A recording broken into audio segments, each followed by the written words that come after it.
10:30 বাজে জানাজার টাইম দিছে, 10:30 জানাজা, 10:34 বাজে গেছে, 30:40 বাজে গেছে। কিছু মানুষের এই পরিমাণ অস্থিরতা, এই মিয়া টাইম টেবিল ঠিক রাখো না, কইলা 10:30টায় জানাজা, 10টা মিনিট ওভার হয়ে গেছে, কতক্ষণ খাড় করায় রাখবা? মানে উনি ব্যস্ত, ওনার এই 10 মিনিট সময় নাই। আল্লাহর কসম বন্ধু, এই মানুষটাও এরকম ব্যস্তই ছিল। যে মানুষটার জানাজা হচ্ছে এখন, যার লাশ এখানে শোয়ানো, এই লোকটাও এমন ব্যস্তই ছিল। তার হাতেও একদিন সময় ছিল না। আজ গোটা পৃথিবী সব আগার জায়গায়, এই বেচারা শুধু নিস্তব্ধ।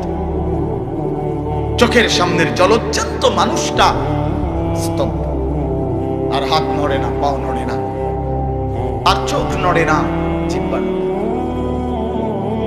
এজন্য দুনিয়ার এই ব্যস্ততার ভিতর দিয়ে আমরা যদি মনে করি যে আমি শুধুই দুনিয়া, ভালো মন্দ, লাভ লোকসান, চাওয়া পাওয়া, প্রাপ্তি অপ্রাপ্তি, মনের চাহিদা পূরণ, সবকিছু শুধু দুনিয়া ভাইয়া, বাবা তো আখিরাত কার জন্য?